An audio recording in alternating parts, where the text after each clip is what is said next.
سبحان ربك رب العزة عما يصفون وسلام على المرسلين والحمد لله رب العالمين. اللهم صل على سيدنا محمد وعلى آل سيدنا محمد وبارك وسلم. لقد خلقنا الانسان فی کبد، تحقیق ہم نے انسان کو مشقت کے لیے پیدا کیا، محنت کے لیے پیدا کیا. یہ پوری زندگی محنت اور مشقت ہے. کس کے لیے؟ آخرت کی کامیابی کے لیے. دنیا دار العمل ہے، آخرت دار الجزا ہے. دنیا دار الغرور ہے، آخرت دار السرور ہے. دنیا دار الفنا ہے، آخرت دار البقا ہے.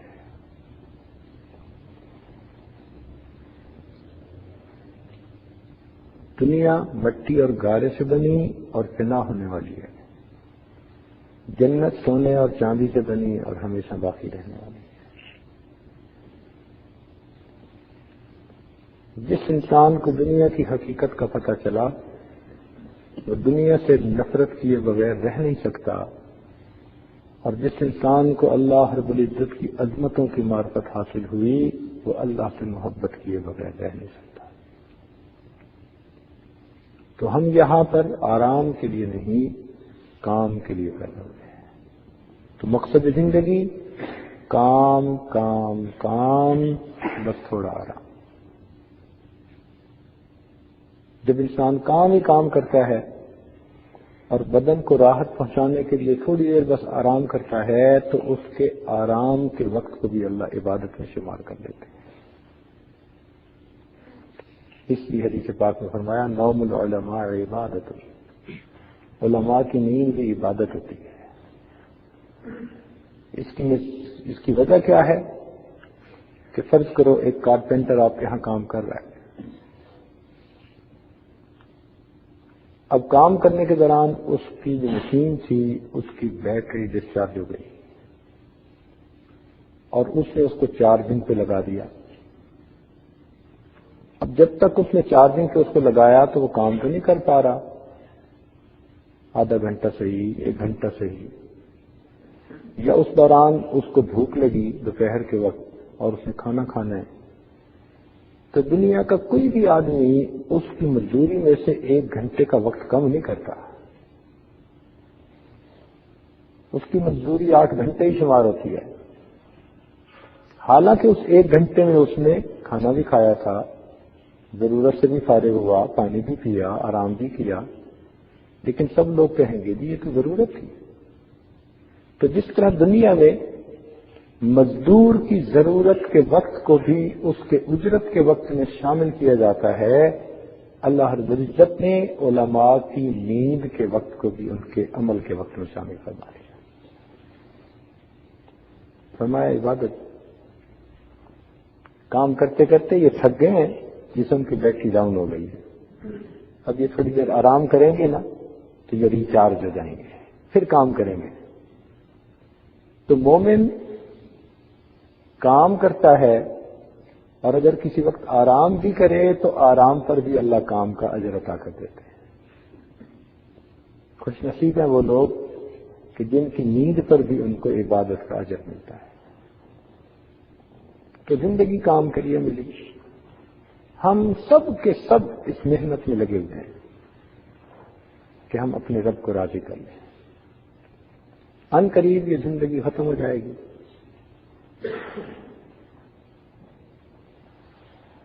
اس لیے ہمیں چاہیے کہ دنیا سے دل ہٹائیں، اللہ رب العزت کے ساتھ دل لگائیں.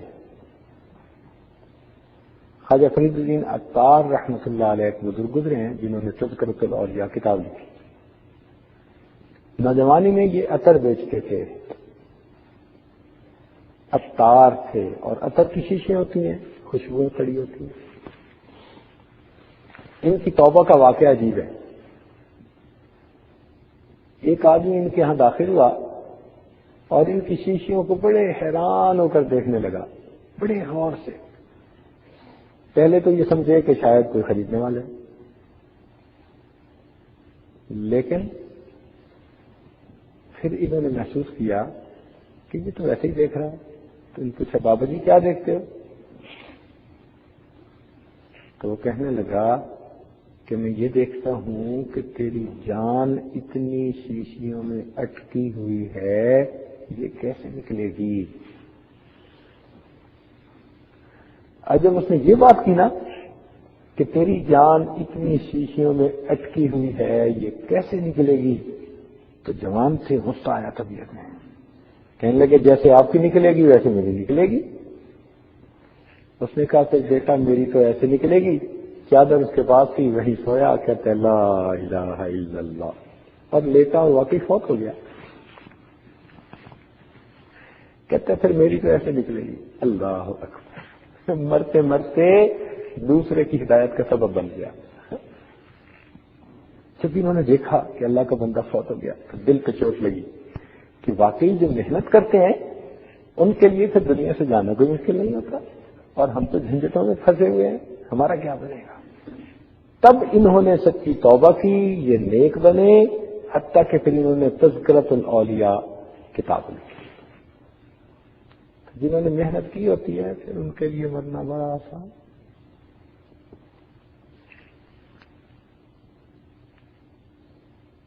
سبحان اللہ۔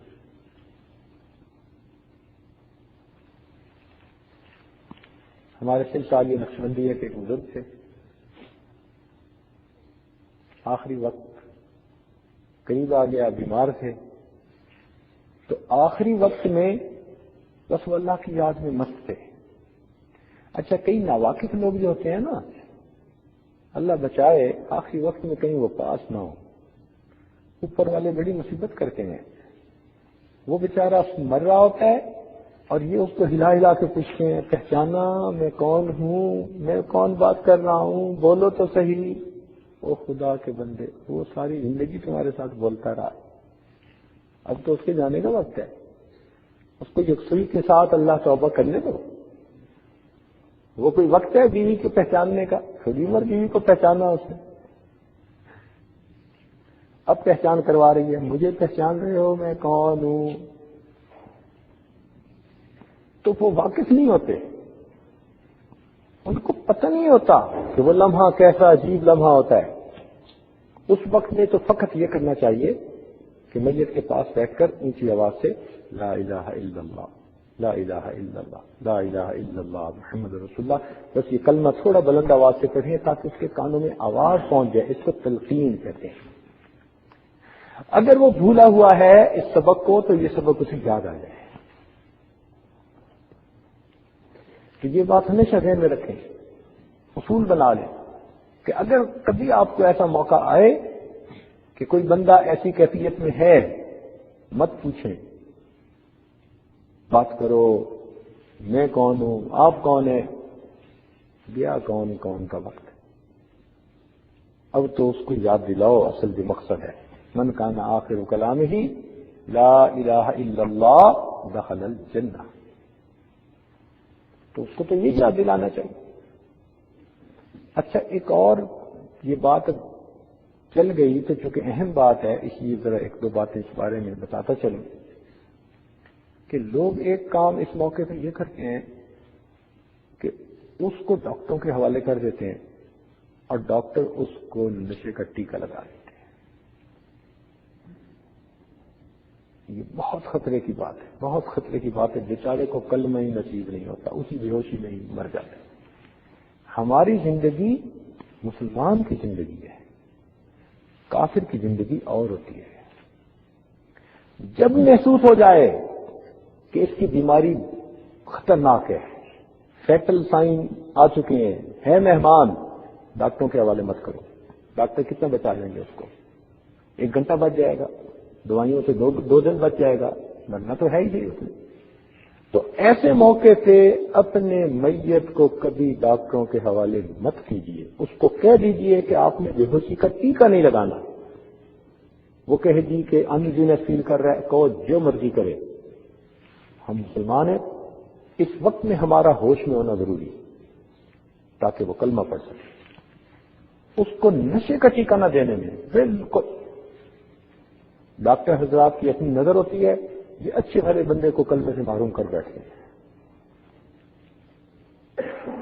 تو یہ بات سمجھ آ رہی ہے کہ آخری وقت میں جب محسوس کر لیں کہ اب اس بندے کا معاملہ بس آخری ہے، تو ایسے وقت میں اس کو نشے کا ٹیکہ کبھی نہ دینے دیں تاکہ اس کے ہوش برقرار رہے، اس کے سامنے کلمہ پڑھے، اور ممکن ہے اس کو یاد آ جائے اور وہ بھی کلمہ پڑھ لے اور اس کلمے کے اوپر اللہ اس کی مغفرت فرمائے. وہ تکلیف کیا حیثیت رکھتی ہے آخرت کی تکلیفوں کے مقابلے میں. تو ایک اس بات کا خیال رکھیں. ایک تیسری غلطی عام طور پر یہ کر لیتے ہیں کہ آدمی بیمار ہوتا ہے، فرض کرو کینسر ہے،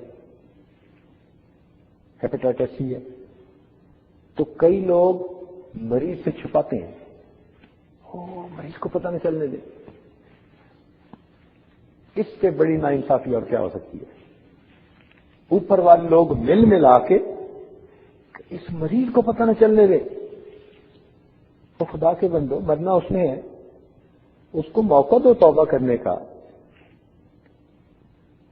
جتنا آپ چھپائیں، مریض کا دل اسے بتا رہا ہوتا ہے کہ اب اس کا آخری وقت قریب ہے. ڈاکٹر تسلیاں دے رہے ہوتے ہیں، مریض کہہ رہا ہوتا ہے اب میں نہیں بچتا، اس کے اوپر تو گزر رہی ہوتی ہے. تو مریض کو فیلنگز تو پہلے ہی ہوتی ہیں اب میرا وقت قریب ہے. اوپر والے چھپا کے اس بیچارے کو دھوکے میں رکھتے ہیں، تسلیاں دیتے ہیں. ڈاکٹر نے کہا تم ٹھیک ہو جاؤ گے، ایک دوائی آ رہی ہے استعمال کرو گے ٹھیک ہو جاؤ گے. نہیں، ایسے وقت میں ہم نے اس کو تسلی دے دی تو یہ اس کے ساتھ بھلا نہیں کیا، اس کو ہم نے بے خبری میں رکھا. جو بھی کیفیت ہے بتا دیجیے. یہ مومن کی موت کچھ اور موت ہوتی ہے، عام دنیا دار کی موت نہیں ہے. کافر تو سن لے گا تو وہ تو پتہ نہیں اس پہ اوپر غم اور دکھ کا پہاڑا پڑے گا، لیکن مومن جب سن لے گا تو مومن کو اگر ہلکا صدمہ بھی ہوا تو وہ یہ سوچے گا میں وائنڈ اپ کر لوں جلدی جن سے معافی مانگنی ہے ابھی معاف کروا لوں، میں نے فلاں سے یہ کیا، میں نے فلاں سے یہ کیا، میں نے فلاں سے یہ کیا، ان کو بلاؤ اس کو بلاؤ. وہ اپنا اکاؤنٹ کلیئر کر لے گا، وائنڈ اپ کر لے گا اور اللہ کے حضور جا کر سرخرو ہو جائے گا. اور اگر اس نے کوئی وصیت نصیحت کرنی ہے تو اولاد کو بلا کے اپنی وصیت بھی کر دے گا، بھائی یہ یوں کرنا. بیوی کو بتا دے گا کہ بچوں کے رشتے ایسی جگہ کرنا، فلان یوں کرنا، انتظام یہ کرنا. جو اس کے ذہن میں ہے وہ پراپرلی اس کو لوگوں کو بتا سکے گا، جس سے کہ یہ خود بھی تیاری کے ساتھ آگے جائے گا اور اللہ توبہ کرتا جائے گا، اور پیچھے والوں کو بھی پھر یہ حسرت نہیں رہے گی کہ اس نے بتایا کچھ نہیں. کسی کا قرض اس نے دینا ہے، کسی کی امانت اس نے دینی ہے. ہم مسلمان ہیں، ہماری موت کافر کی موت سے ڈفرینٹ موت ہوتی ہے. تو اس لیے یہ چیزیں بھی اہل اللہ کی صحبت میں بیٹھ کے سمجھ میں آتی ہیں. اگر انسان اپنی عقل سے سوچے نا تو اس کی عقل سے یہ باتیں سمجھ میں نہیں آتی. اب دیکھو ہیں کتنی سمپل سی باتیں، لیکن خود اپنی عقل میں نہیں آتی، اس لیے کہ ہماری نگاہ عقل معاد کی نگاہ ہے، عقل معاش کی نگاہ ہے، اور اللہ والوں کی نگاہ وہ عقل معاد کی نگاہ ہوتی ہے. ہماری دنیاوی سوچیں، اللہ والوں کی آخرت کی سوچیں. تو خیر یہ تو ضمناً باتیں آ گئیں. تو ان کا وقت ذرا قریب آ گیا اور وہ آنکھیں بند کر کے اللہ سے یکسوئی کے ساتھ ذکر کر رہے تھے. اللہ کی شان کہ ان کی بیٹی تھی کوئی 3-4 سال کی، اکلوتی. اب بیٹیاں ویسے بھی پیاری ہوتی ہیں، وہ ان کے ساتھ کھیلا کرتی تھی. اب اس دن جب اس نے ابو کو دیکھا کہ یہ چپ چپ پڑے ہیں تو وہ آئی اور ابو کے جو ہے نا پاس لیٹ گئی اور ابو کی آنکھیں کھولنے لگی. ابو آنکھیں کھولو، مجھ سے باتیں کرو، ابو یہ ایسے ہے، میں نے یوں کھیلا، میری گڑیا یہ ہے فلاں. اس نے اپنی باتیں شروع کر دی. اب یہ آنکھیں بند کر کے پڑے. جب بیٹی نے دیکھا کہ ابو ریسپونڈ نہیں کر رہے، جیسے پہلے میرے ساتھ بات کرتے تھے، کھیلتے تھے، پیار کرتے تھے، اب نہیں کر رہے، تو بچی ہوتی ہے، وہ اپنے آپ میں ہی ناراض ہو گئی. ابو آپ مجھ سے نہیں بولتے، میں کاٹی کرتی ہوں، میں بھی نہیں بولتا. چلو اب وہ ناراض ہو کے چلی گئی. اور دوسرے کمرے میں جا کے اس نے رونا شروع کر دیا اونچا اونچا. اب جب اس کی ماں نے پوچھا کہ بیٹی رو کیوں رہی ہو؟ کہنے لگی ابو مجھ سے نہیں بولتے. میں نے ابو سے نہیں بولنا بس. تو ماں نے کہا اچھا میں آؤ تمہاری صبح کروا دیتی ہوں. تو ماں اٹھا کے لے آئی اس کو. بیٹی زاروں قطار ہو رہی تھی تو ماں نے اپنے شوہر سے کہا, بیوی نے, کہ آپ دیکھیں نا یہ بیٹی حفصہ رو رہی ہے, آپ سے ناراض ہے, آپ اس سے بات کیوں نہیں کر رہے, ذرا اس سے بات کر لو ذرا, حفصہ کو منا لو.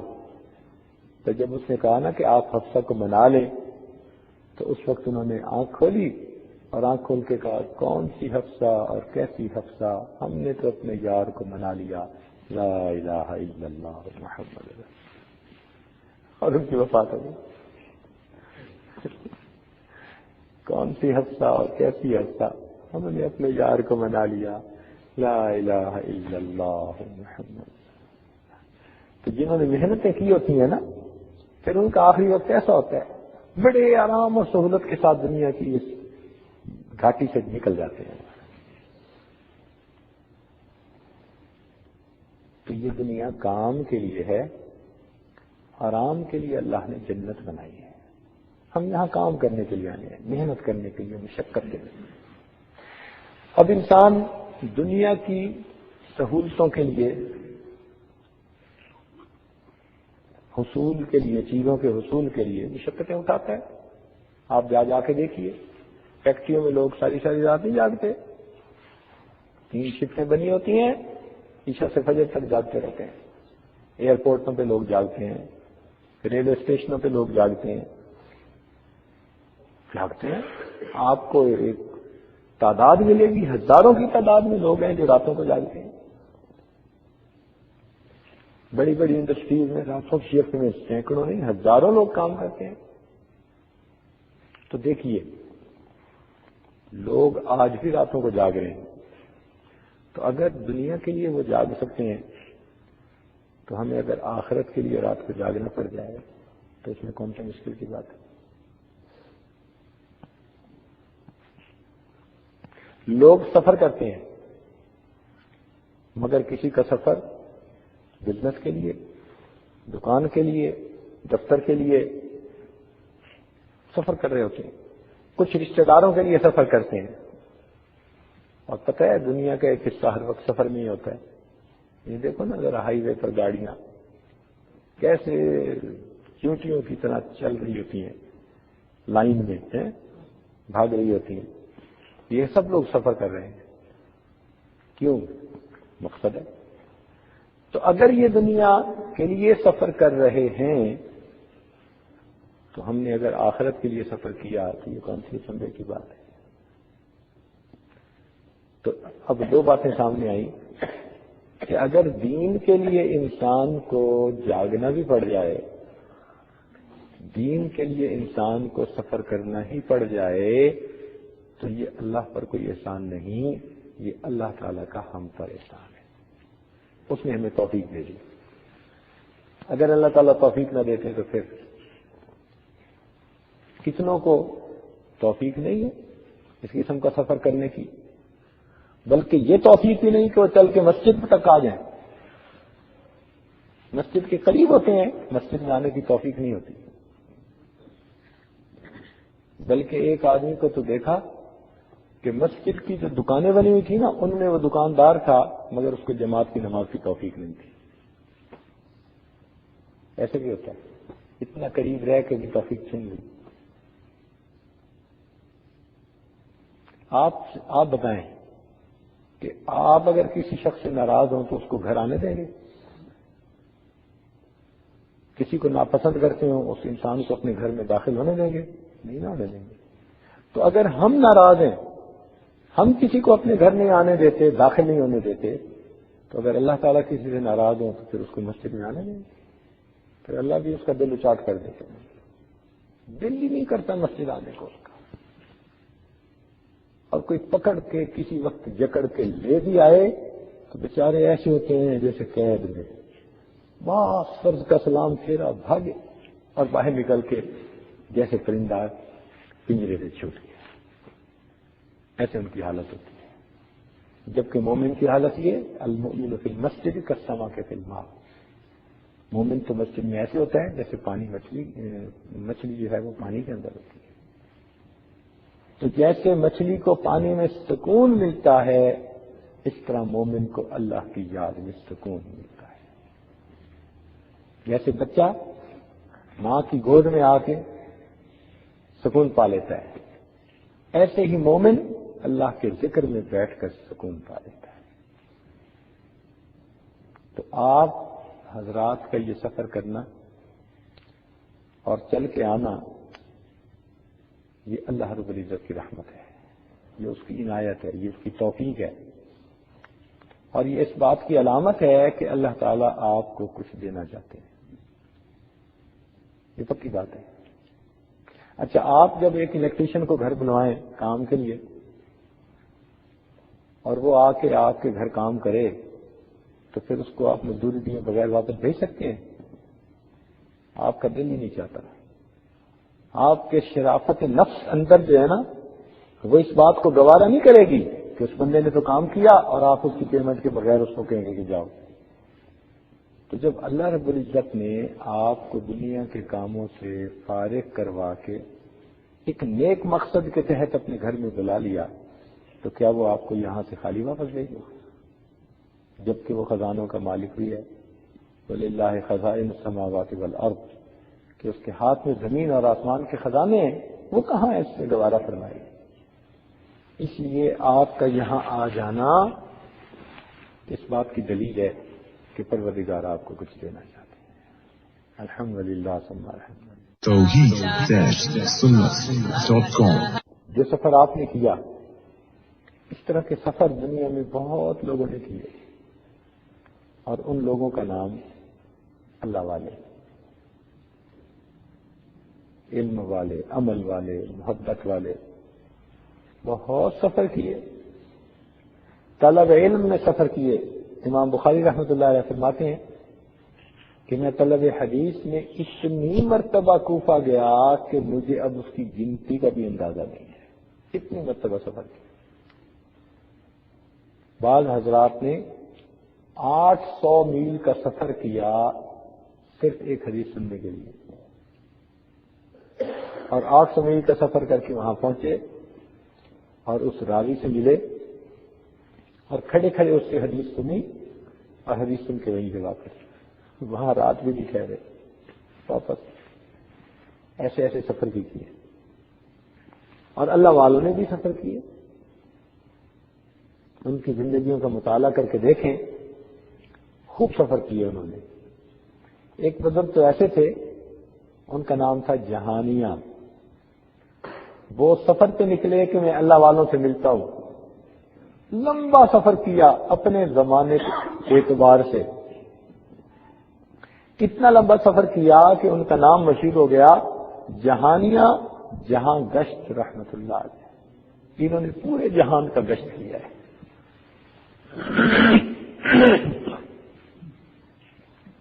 تو جہانیہ جہاں گشت رحمت اللہ علیہ ان کا نام پڑے. تو سوچئے لوگوں نے اللہ کے لیے، اللہ کی محبت کے لیے کتنے سفر کیے، کیسے سفر کیے. اللہ اکبر. اللہ کی تلاش میں سفر کیے.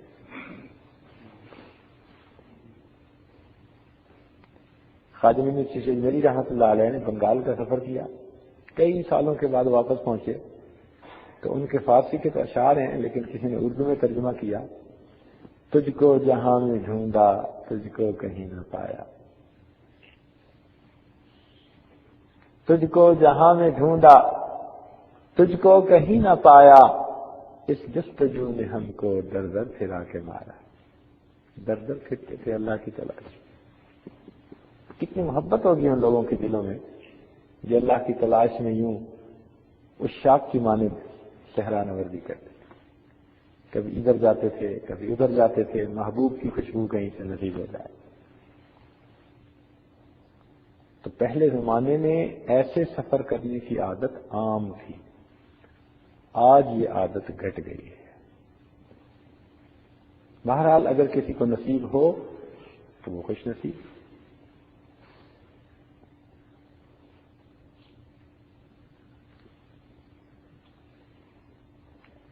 ایک بات پکی ہے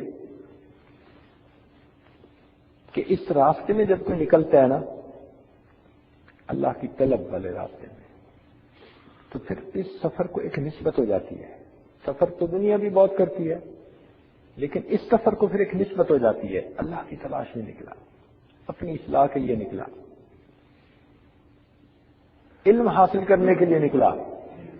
اب یہ نسبت اللہ کے ہاں اس قدر محبوب ہے کہ وہ فرشتہ معزز بن جاتا ہے، حتیٰ کہ فرشتے بھی برکت کے حصول کے لیے اس کے پاؤں کے نیچے اپنے پر بچھاتے ہیں. یہ علم کا طلب کرنا، اپنی اصلاح کی فکر کرنا اللہ تعالیٰ کو ایسا مقبول.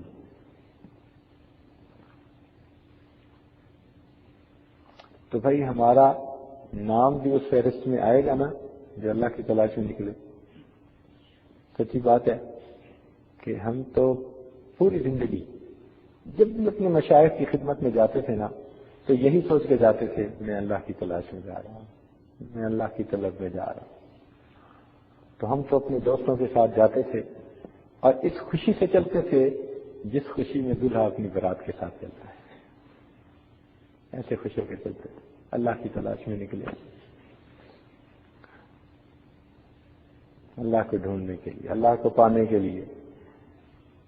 سبحان اللہ، یہ سفر ہی عجیب ہے، سوچ سوچ کے خوشی ہوتی ہے.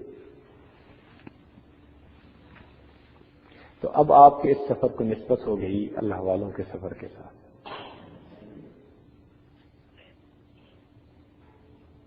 ایک مثال سن لیجیے کہ فرض کرو ایک بندے نے بینک کے اندر اکاؤنٹ کھلوایا اور اس اکاؤنٹ میں اس نے $100 ڈال دیے، بس اس کے پاس سے ہی اکاؤنٹ فنکشننگ ہے اس کا. اب اس بینک میں لوگوں کے ہزاروں لاکھوں کروڑوں ڈالر ہیں. اب بتائیں کہ جب بھی لسٹ بنے گی کہ اس بینک کے اکاؤنٹ والے کون کون ہیں تو اس $100 والے کا نام آئے گا کہ نہیں آئے گا؟ اگرچہ ہیں $100 تھوڑے سے ہیں، لیکن اکاؤنٹ ہولڈرز کے جب بھی نام لسٹ بنے گی اس کا بھی نام لسٹ میں آئے گا، اکاؤنٹ ہے. تو یوں معلوم ہوا کہ قیامت کے دن جب اللہ رب العزت اپنے عاشقوں کی لسٹ منگوائیں گے جو میرے راستے میں نکلتے تھے، جو میری تلاش میں زندگی کا وقت فارغ کر کے محنت کرتے تھے، سیکھتے تھے میرے نام کو، فرشتوں سے فرمائیں گے کہ بتاؤ ان کی فہرست کون سی ہے. تو اگر ہم نے یہ سفر کیا تو پھر ہمارا بھی اس فہرست میں نام ہوگا کہ نہیں ہوگا؟ ہوگا نا، انشاءاللہ. انشاءاللہ پکی بات ہے. کہیں شیخ عبد القادر جیلانی ہوں گے ان کا نام ہوگا، کہیں امام غزالی رحمۃ اللہ علیہ کا نام ہوگا، کہیں مجدد ثانی رحمۃ اللہ علیہ کا نام ہوگا. سبحان اللہ.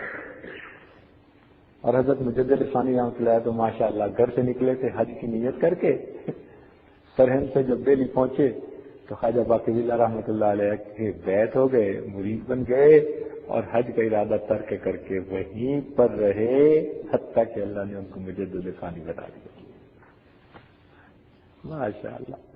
کہنے لگے نکلا تو تھا بیت اللہ جانے کے لیے، لیکن اب تو مجھے یہاں رب البیت جو ہے اس کا وصل مل رہا ہے، وہاں جاتا تو بیت کا وصل ملتا، یہاں پر ہوں تو رب البیت کا وصل مل رہا ہے، وہیں پر زندگی گزاری. اللہ. تو اس لیے یہ اللہ رب العزت کی رحمت ہے کہ پروردگار عالم نے ہمیں کچھ وقت فارغ کر کے اس جگہ پر اکٹھے ہونے کی توفیق عطا فرمائی. آپ بھی مسافر اور یہ آج بھی مسافر، تو ہم سب مسافر ہیں اور اللہ تعالیٰ مسافروں کی دعائیں قبول کرتے ہیں. حدیث پاک ہے، پکی بات ہے. تو انشاءاللہ اس سفر کے دوران یا اسٹے کے دوران آپ مراقبے بھی کریں، دعائیں بھی مانگیں، اپنے وقت کو فضول لایانی باتوں سے بچائیں. ہر وقت وقوف قلبی کا خیال رکھیں، ہر وقت وقوف قلبی. شیخ کے پاس بیٹھے ہیں تو رابطہ قلبی آئے جو اسی مقصد کے لیے. کوئی بات ایسی نہ کرے جو غفلت والی بات ہے. آپ یوں سمجھیں کہ یہ وقت امانت ہے اور اس امانت کے وقت کو میں نے اللہ تعالیٰ کے حکم کے مطابق گزارنا ہے.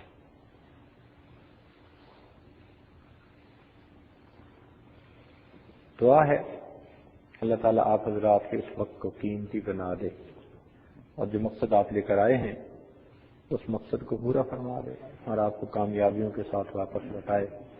انشاءاللہ آپ کی اگر توجہ رہے گی تو آپ کو پھر یہاں پر ترقی بھی محسوس ہوگی. یہ ایک آٹومیٹک سلسلہ ہے. من طلب فقد وجد، جس نے طلب کیا اس نے پا لیا. تو اللہ تعالیٰ رحمت فرما دیتے ہیں. بندے کو اللہ تعالیٰ اس کی محنت کا اجر دے دیتے ہیں. تو اس لیے آج کا دن خوب ذوق شوق میں ذکر میں گزاریے. کوشش کیجیے کوئی شیطانی شہوانی نفسانی وصف سا دماغ میں نہ آئے. ہر وقت توجہ اللہ، ہر وقت توجہ اللہ، اور ہر کام ہم نبی علیہ السلام کے حکم اور طریقے کے مطابق کریں. ہمارے سلسلہ کے ایک بزرگ تھے خواجہ ابوالحسن خرقانی رحمۃ اللہ علیہ. تو عجیب بات کہتے تھے. وہ فرماتے تھے کہ جس انسان نے کوئی دن معصیت کے بغیر گزارا ایسا ہی ہے جیسے اس نے وہ دن نبی علیہ السلام کے ساتھ گزارا. تو ہم بھی آج ایسے نیت کریں کہ آج کا دن ہم بھی ایسے ہی ہے جیسے نبی علیہ السلام کی صحبت میں گزارنا چاہتے ہیں. وہ کیسے کہ ہم ہر کام سنت کے مطابق کریں، گناہوں سے بچیں. پروردگار عالم ہماری آنے والی پوری زندگی کو ایسا بنا دے. وآخر دعوانا الحمدللہ رب العالمین. تھوڑی دیر کے لیے مراقبہ کر لیجیے، آنکھوں کو بند کر لیجیے، سر کو جھکا لیجیے. دنیا اور جو کچھ دنیا میں ہے اس سے ہٹ کٹ کے اللہ تعالیٰ کی یاد میں ڈوب جائیے. انسان جب اپنے اندر جھانکتا ہے اسے اپنی اصل تصویر نظر آتی ہے. اپنے من کے دریچے کو کھولیے، اپنی اصل تصویر کو دیکھیے.